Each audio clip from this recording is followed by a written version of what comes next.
बिस्मिल्लाहिर्रहमानिर्रहीम। अस्सलाम वालेकुम।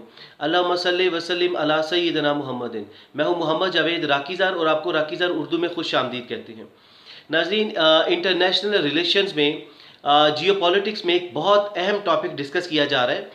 वो ये है कि जो बाइडन यूएस प्रेसिडेंट ने आर्मीनियन जेनोसाइड उसको अपनी किताबों में, अपने सिलेबस में शामिल करने का फ़ैसला कर लिया है।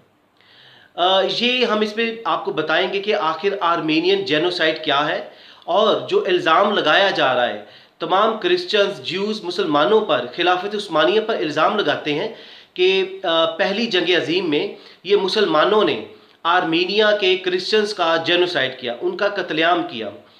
तो ये इस वीडियो में हम डिस्कस करेंगे डिटेल में कि ये आखिर मामला क्या है। ना जी, सबसे पहले आपको आर्मीनियन जेनोसाइड के बारे में बताते हैं। आर्मीनिया बेसिकली ये टर्की और आज़रबाईजान के साथ इसकी सरहद लगती है और आज़रबाईजान और आर्मीनिया का जो रिलेशन है वो ऐसे ही है जैसे पाकिस्तान और इंडिया का है। आज़रबाईजान मुस्लिम मुल्क है। जो आर्मीनिया है, आर्मीनिया में ज़्यादातर क्रिश्चियंस हैं और ज्यूज़ भी हैं। आप देखिए कि ये इतना छोटा सा मुल्क है, इसमें तकरीबन 30 लाख के करीब इसकी आबादी है, लेकिन इसको जो सपोर्ट है वो पीछे से यूएस और इसराइल करते हैं। ये आए दिन जिस तरह भारत पाकिस्तान के खिलाफ साजिशें करता है अमेरिका और इसराइल के कहने पर, इसी तरह ये आर्मीनिया भी टर्की और आज़रबाईजान के खिलाफ ये साजिशें करता रहता है। आज़रबाईजान और आर्मीनिया का रिलेशन ऐसा है कि इनमें एक खिता है जिस तरह पाकिस्तान और भारत में कश्मीर है, जिसकी वजह से दोनों ममालिक के हालात आपस में ये जंगें होती हैं। नाज़रीन, आपको याद होगा आज़रबाईजान और आर्मीनिया के दरमियान जंग भी हुई थी पिछले महीनों में, जिस पे वो एक खिता था नगोर्नो काराबाख। जिस तरह पाकिस्तान और भारत में कश्मीर है, इसी तरह ये इन आज़रबाईजान और आर्मीनिया के दरमियान ये बड़ा एक खिता है जिसकी वजह से ये जंग होती है। आप देखिए कि जब 1991 में यूएसएसआर, सोवियत यूनियन का जब उसके टुकड़े टुकड़े हुए तो उसमें से 15 रियासतें बनी, उसमें से ये 2 ममालिक भी बने, जिसमें से एक आर्मीनिया और एक आज़रबाईजान है। नाज़रीन, आपको एक सरप्राइजिंग फैक्ट बताते हैं कि आर्मीनिया को पूरी दुनिया में सिर्फ एक वाहिद मुल्क है जो उसको एक्सेप्ट नहीं करता, और वो है पाकिस्तान। देखिए, वो एक्सेप्ट क्यों नहीं करता, उसकी 2 रीज़न्स हैं। पहली ये है कि आर्मीनिया बगैर किसी वजह के आज़रबाईजान जो मुसलमान मुल्क है उस पर वो चढ़ाई करता रहता है, उसके साथ उसकी जंग चलती रहती है। दूसरी उसकी वजह यह है कि आर्मीनिया ये क्लेम करता है और इसने मिसलीड करता है पूरी दुनिया को, झूठ फैलाता है कि आर्मीनिया का जेनोसाइड हुआ, कि आर्मीनिया को जो खिलाफत उस्मानिया के मुसलमान थे उन्होंने आर्मीनिया के क्रिश्चियंस का उनकी नस्लकुशी की, उनको कत्लेआम किया उनका। तो ये कहते हैं कि 20 लाख में से तकरीबन 15 या 16 लाख के करीब आर्मीनिया के लोगों को, क्रिश्चियंस को कत्ल किया गया और इसके ज़िम्मेदार खिलाफत उस्मानिया के मुसलमान हैं। तो ये झूठ पूरी दुनिया में फैलाते हैं।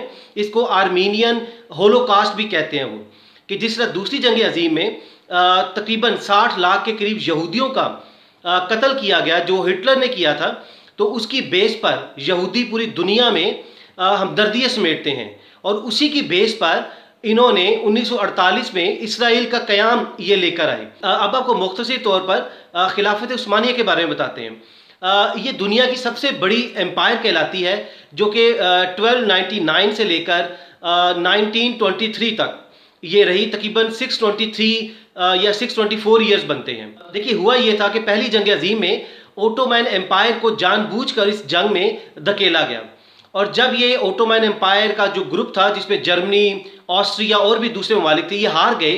तो हालांकि जर्मनी लीड कर रहा था, लेकिन खिलाफत उस्मानिया को कटहरे में खड़ा किया गया, उस पर 100 साल की पाबंदी लगाई गई और ये खिलाफत उस्मानिया को 40 से ज़्यादा ममालिक में तकसीम कर दिया गया, जिसमें सऊदी अरब, यमन, मिस्र और भी इस तरह के अरब ममालिक इसमें से बने और 100 साल की पाबंदी लगाई गई। स्विट्ज़रलैंड के शहर लोज़ान में एक एग्रीमेंट किया गया जिसको मुआहदा लोज़ान कहते हैं, और मुसलमानों पर 100 साल की पाबंदी लगाई गई 1923 से लेकर 2023 तक।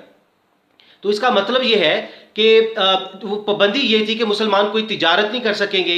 जो बॉस्फोरस इनकी पोर्ट है जिससे वो तकरीबन 30-40 बिलियन डॉलर के करीब मुसलमान तुर्की को मार सकता था, उस पर पाबंदी लगाई गई और कि ऑयल एक्सट्रैक्ट नहीं कर सकेंगे और इस तरह की मुआशी पाबंदियाँ लगाई गई कि मुसलमानों को कमज़ोर किया गया, तोड़ा गया।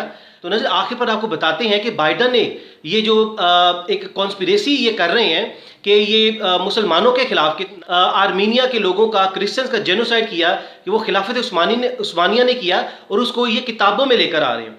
वो यही है कि उनको डर है कि 2023 में कहीं मुसलमान फिर इकट्ठे ना हो जाएं और फिर उठ खड़े ना हो और उसके अलावा पूरी दुनिया पर ये दोबारा हुक्मरानी ना करनी शुरू कर दें।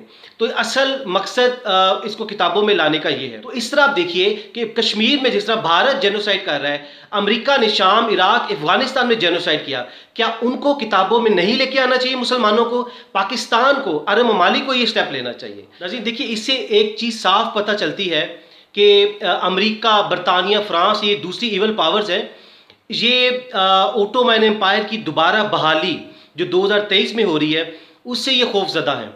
इसीलिए वो इस तरह के ओछे हथकंडे बाइडन इस्तेमाल करके कि अपने सिलेबस का हिस्सा बना के इसके बाद फिर पूरा यूरोप इसको फॉलो करेगा कि पाक मुसलमानों को बदनाम करना, खिलाफत उस्मानिया पे एक दब्बा लगाना कि 15 से 16 लाख लोगों का, ईसाइयों का जेनोसाइड किया, लोगों के इमोशंस के साथ खेलना। हालांकि ये बिल्कुल एक झूठी खबर है। इसको ये मन घड़त खबर को बनाकर मुसलमानों पर एक पाबंदियाँ लगाने का मंसूबा है।